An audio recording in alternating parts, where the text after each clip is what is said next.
Kan kita ngobrol-ngobrol tuh sama si bapak yang punya warung itu, ngobrol, udah nggak apa-apa, kata si bapaknya juga gitu, udah nggak apa-apa, paling cuma ya doang kali. Jadi kita juga ngomong nggak apa-apa, emang sih pak, kita di sepanjang jalan kita buat mecah kesunyian kita bercanda kayak gitu, ketawa.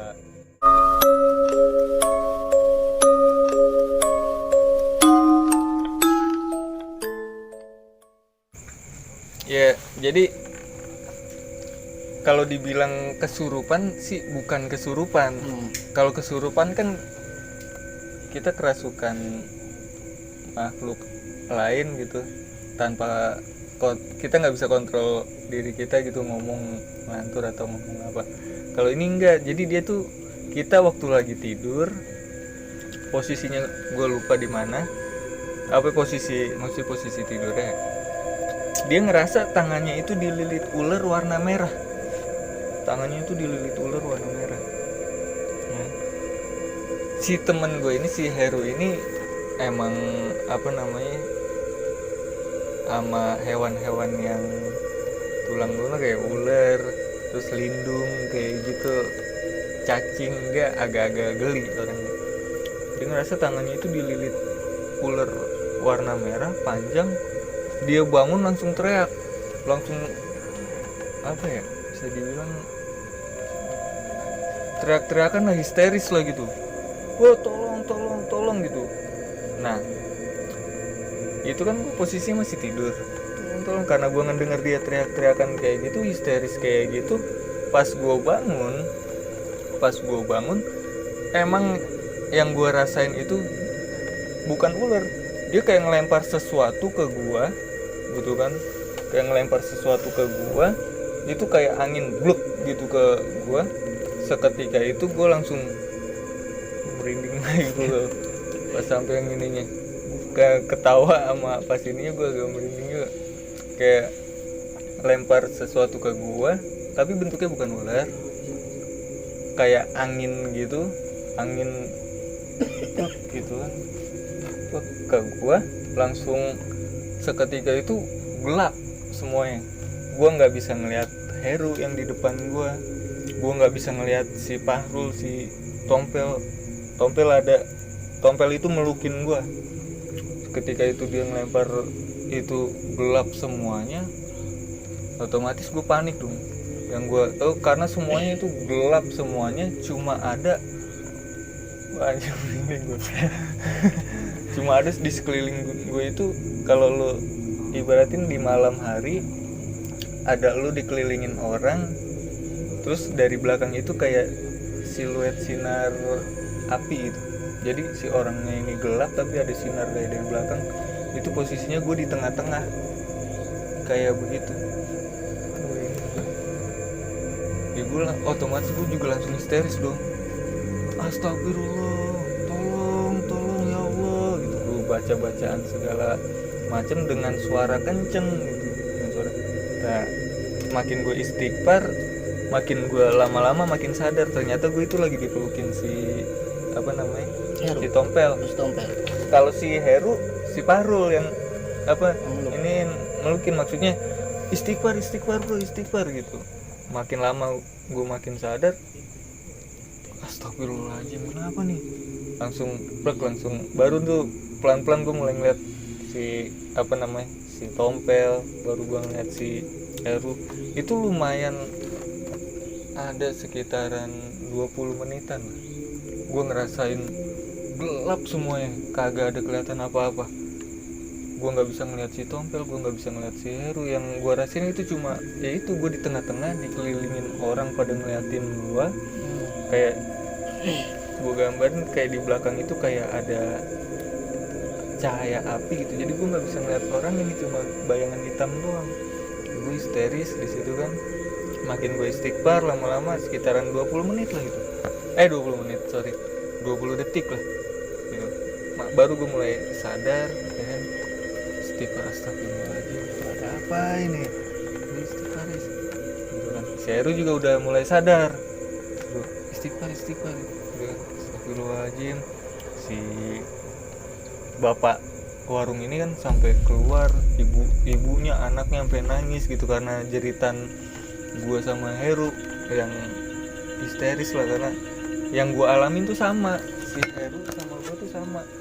Kalau menurut si Heru, tangannya dililit ular, dia tarik langsung dilempar ke depan, dilempar lah gitu, karena dia kayak gimana sih lo kalau misalnya dililit ular langsung dilempar gitu.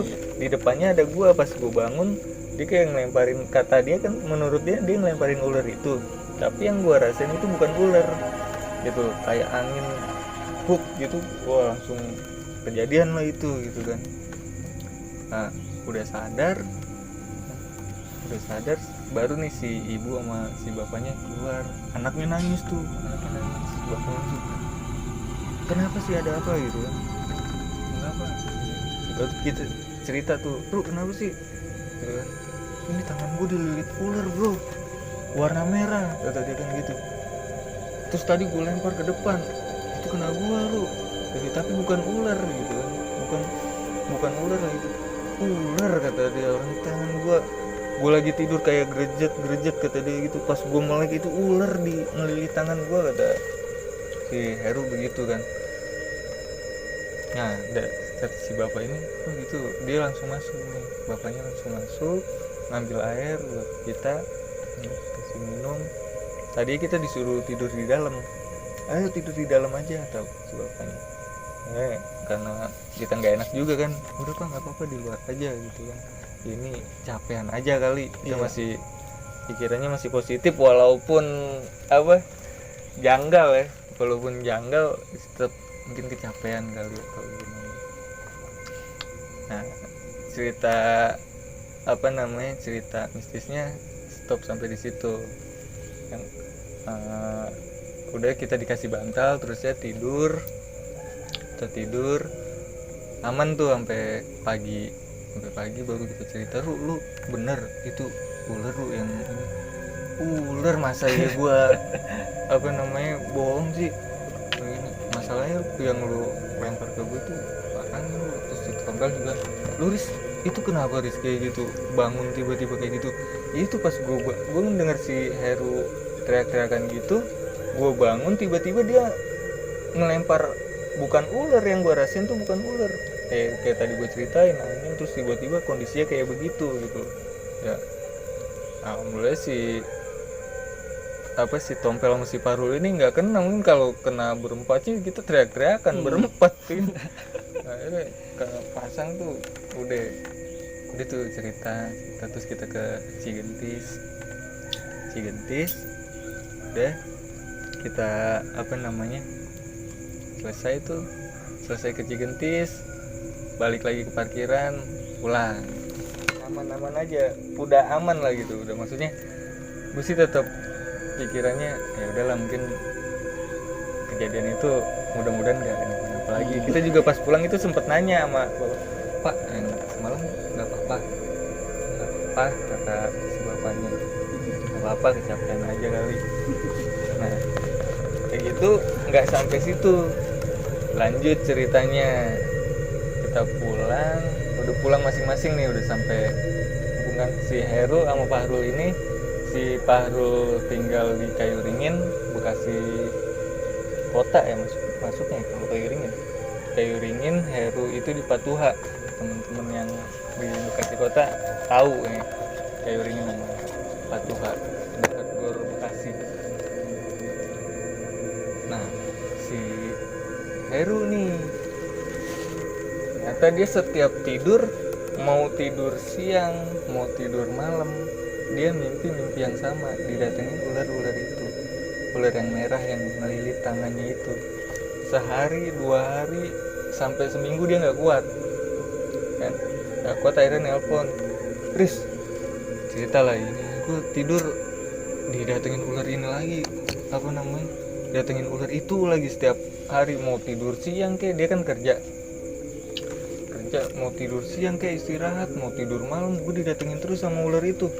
Gimana ya, apa kita balik lagi ya ke sono ya?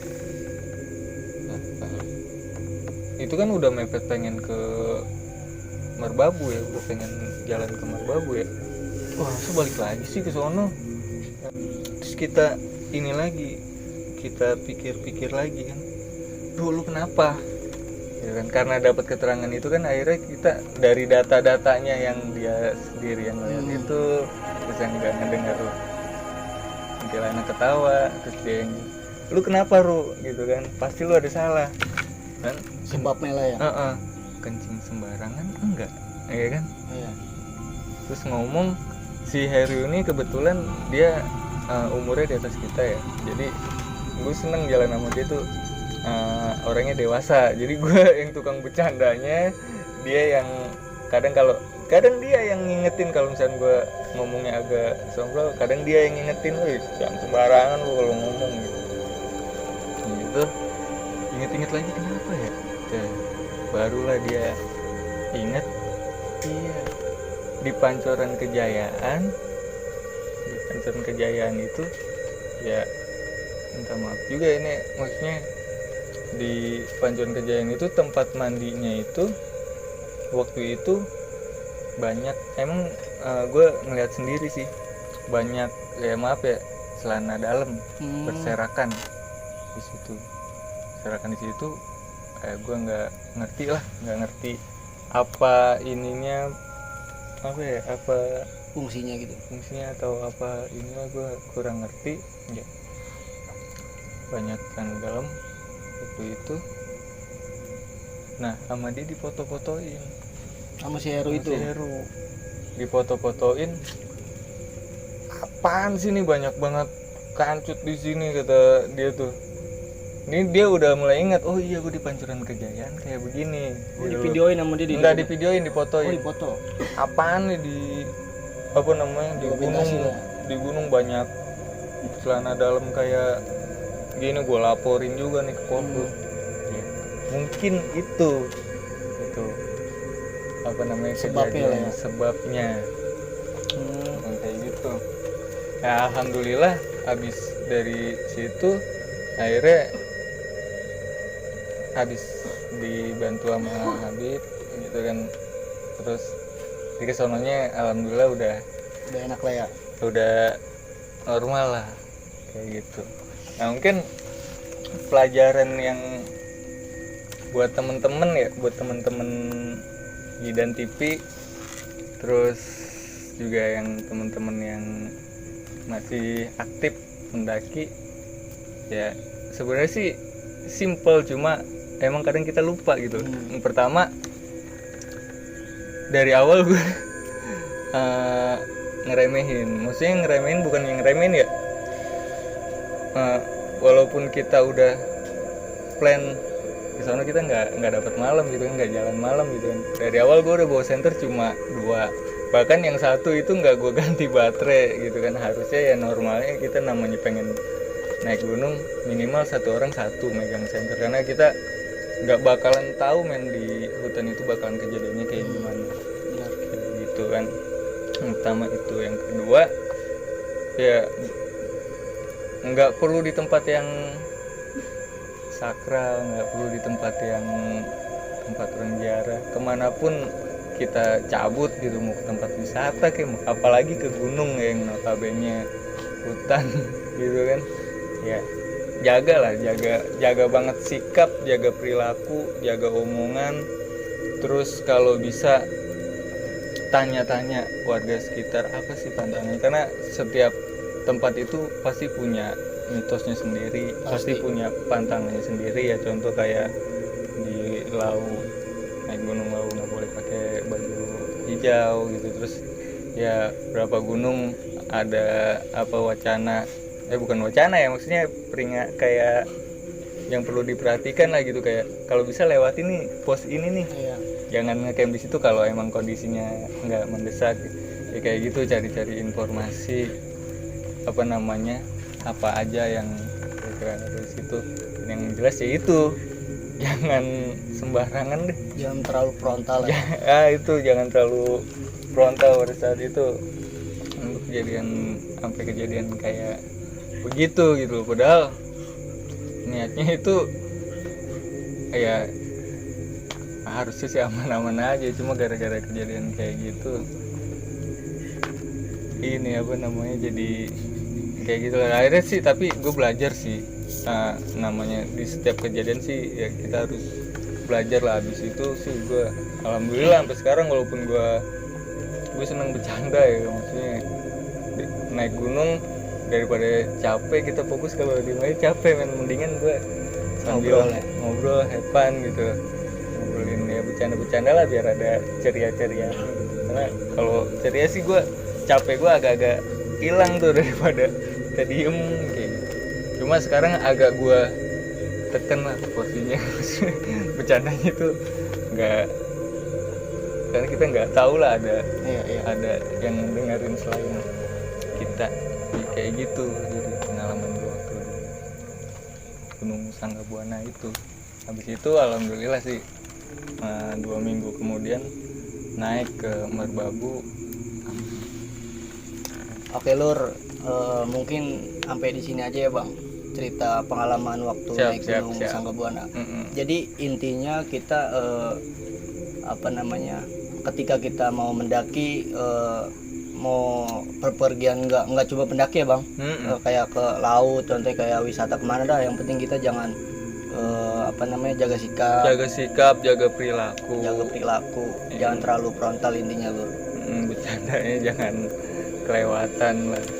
Ya mungkin cukup sampai di sini aja Lur, cerita pengalaman tentang Bang Tulang atau Bang Aris ketika naik Gunung Sanggabuana. Dan buat sahabat-sahabat Jidan TV jangan lupa like, komen, subscribe dan share biar teman-teman Jidan TV biar pada tahu buat pengalaman ketika naik gunung. Kurang lebihnya mohon maaf. Wabillahi taufiq wal hidayah. Wassalamualaikum warahmatullahi wabarakatuh.